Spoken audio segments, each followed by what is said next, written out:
Bandeko, février et bandi mabe na régime ya Tshisekedi Tshilombo. Février et bandi, donc février, nege toza kosala émission, eza février moko malheureux pour na régime ya Tshisekedi pe Tshisekedi ye moko. Année et bandi déjà mabe. Félix Tshisekedi sera à Washington. Boyokaki ete akokutana na Donald Trump. O bakokutana eza makambu bakeko signé ba nini makambu ya RDC makambu ya Washington wana bakeko solola makambu ba accord. Donald Trump bakutana ekozala journée moko historique pona makambu ya Congo. Bandeko boyekola kofanda kimia. L'espoir d'une rencontre au sommet avec Donald Trump est athée. Donald Trump a boy kokutana na Tshisekedi.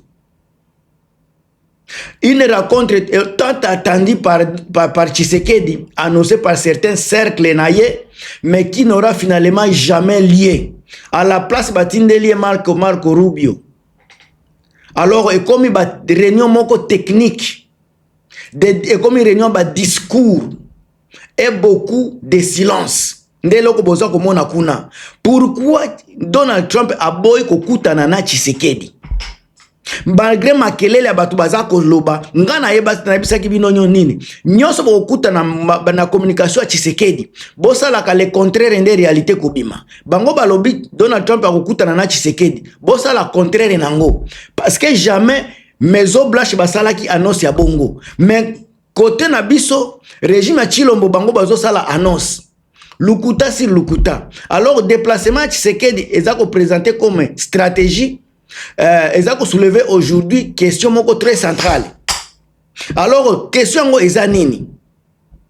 Tshisekedi a-t-il vraiment a-t-il été réellement servi? Est-ce que va servir Tshisekedi na déplacement na ye?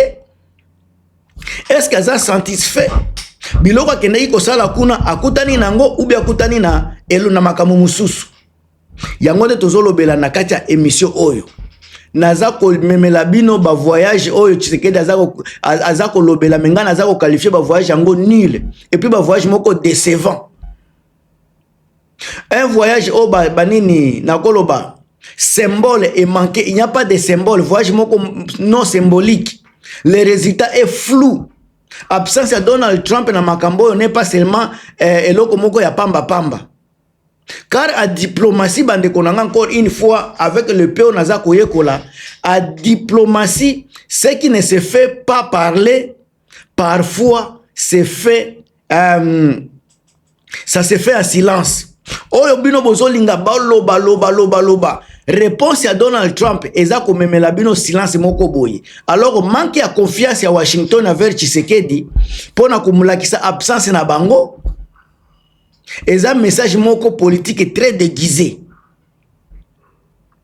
N'habite sur nokoloba eza échec à calcul diplomatique à Tshisekedi na yebite mais to solo na kati émission na même abino na réflexion moko positive.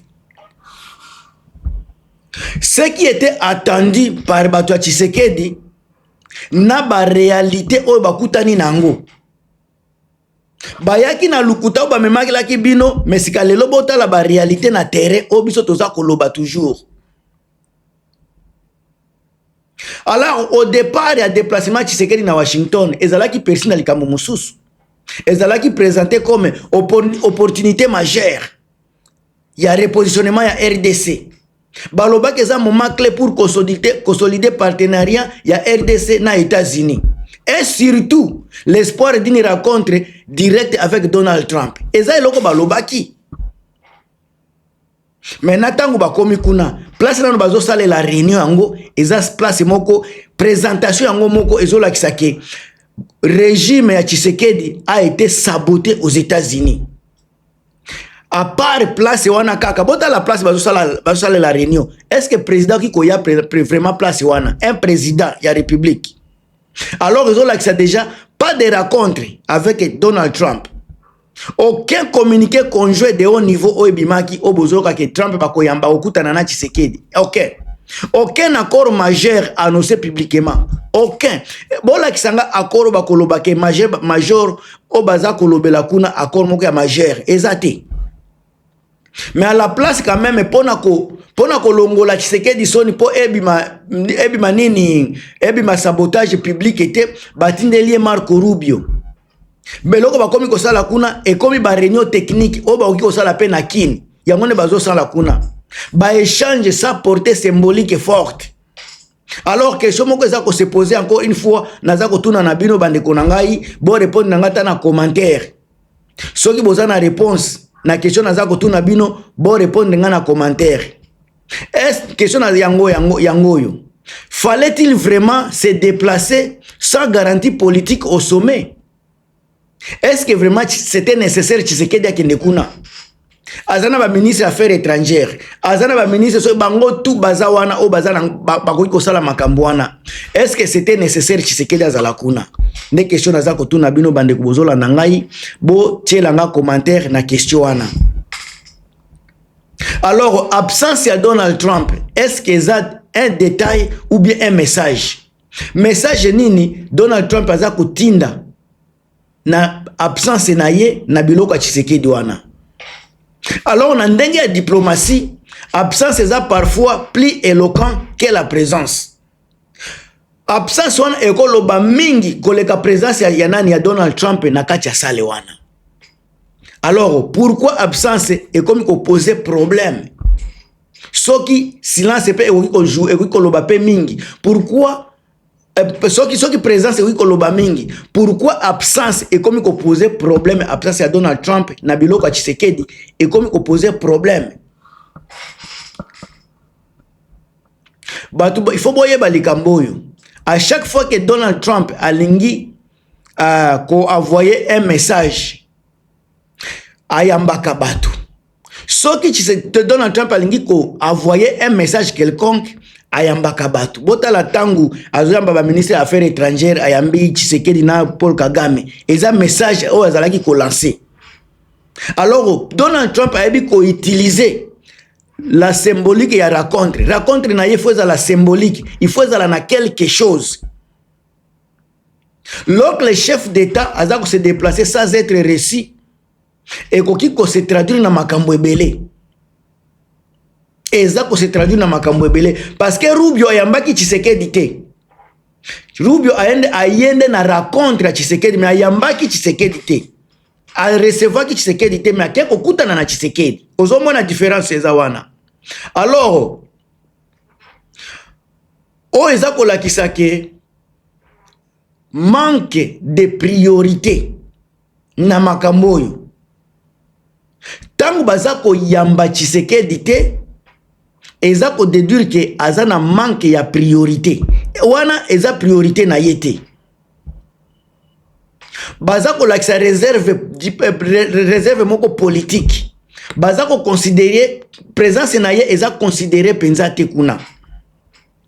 Eza pe signe ya méfiance stratégique. Donald Trump a pesi méfiance pona nini? Pona nini? Post aza na priorité te. Aza na ba priorité te. Tshisekedi azanga priorité. Aza na donc bilobela na ye eleki mingi. Confiance ezate pona Tshisekedi. Alors officiellement balobi elo côté mais oyo sok mutaza mayele akozua akotirer message wana. Alors bakoloba boy la RDC n'était pas jugé suffisamment stratégique ou fiable à ce moment-là. Donc bazala qui important te kozala wana. Ce n'était pas important pour na ba américain na ba congolais ko sangana. Ezala qui important te na tawana. Eza makambo ko ki engaki salema na batu misusu mais pas na niveau ya Tshisekedi. Alors to comme une question à manque de confiance. Alors l'instabilité oza ko persister na mboka na biso ba capacité ko garantir cadre de sécurité pour na ba investissement ba gouvernance oza contester et ba résultat moko mitigé et ko ki jamais ko permettre nani Donald Trump akuta na lisusu na Tshisekedi. Na niveau Tshisekedi azana ba ambiguïté diplomatique. Tant bazolobela Rwanda, Chine, ba partenaires multiples. Donc Tshisekedi aza ambigu azoye bate nani nde partenaire na ye. Azotia bango tout na confusion. Alors pour na Washington, la question n'est pas l'amitié. question ya Washington eza prévisibilité yango nde bazalaka nango ba prévisibilité nde eloko ya ba américain. Alors na point oyo tokoloba Tshisekedi n'a pas rassuré les Américains. Azana ba bandiko pesa ba point azana 2 sur 10. 2 sur 10 na makambo etali bango na ba américain. Alors est-ce que les déplacements mal calculés na lobaki yango lisusu Tshisekedi aza komicha na makambo nyonso azoyeba ba priorité na yete o eza déplacement moko mal calculé. Alors à diplomatie de haut niveau on ne voyage pas sur des suppositions. Ye batikala jamais koloba bakoyamba ye mais na communication na bango bakomi kolase ke bakokende kokutana aza ko supposer que pour akene États-Unis bakoyamba ye. Qui t'a dit que politique est tambolaka na ba supposition? Alors on ne mise pas, encore une fois, on ne mise pas sur une rencontre espérée. Ozana espoir, moko oza ko espérer okuta na Donald Trump, okomi ko sala pe ba voyage. Yoka sikabaka makambu ya soni. Alors on se déplace quand l'agenda est verrouillé, le résultat est clair et le gain est défini. Mais tu sais qu'il se déplace, même quand le gain n'est pas défini, le résultat n'est pas clair, le résultat est flou, il se déplacer, l'agenda est déverrouillé, mais il faut voyager kaka. Un homme qui n'a pas de calcul politique. Donc, il y a un déplacement inutile, voire même affaiblissant. Na minute yo na ba économie na biso ya malonga te. Tshisekedi aza ko se permettre ko se déplacer kaka. Mutu wana akanisaka ata mukete bandeko. Sikasio botali impact na kati ya mboka na biso pona déplacement oyo ez impact moko munene. Akomi tozomona kaza mutu ya ba illusion. Aza ko voyager pona ba photo kaka. Aza ko voyager pona ba nini ba mise en scène diplomatique. Image ya président aza ko subir plus qu'il impose. Yaza ko subir kaka, aza ko subir a impose à quel côté. Alors ba échec o pona ngeza échec moko ya mystique.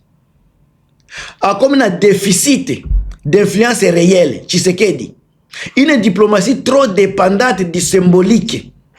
Un leadership qui peine à s'imposer face aux grandes puissances, à s'imposer à côté. Donc, il a subir kaka, il n'impose rien. Il ne se respecte pas. Tshisekedi ne se respecte pas. Mais Washington n'a pas dit non. Encore une fois, Washington n'a pas dit non à la RDC. Mais Washington n'a pas dit oui à Tshisekedi. À diplomatie, les silences vaut parfois le verdict. Bandeko boti langa ba partage, bo commenter, bo pesa ba point de vue na bino, bo sanate ko tia ba j'aime et puis ceux qui n'ont pas s'abonner, place na bino yango encore une fois bo s'abonner massivement.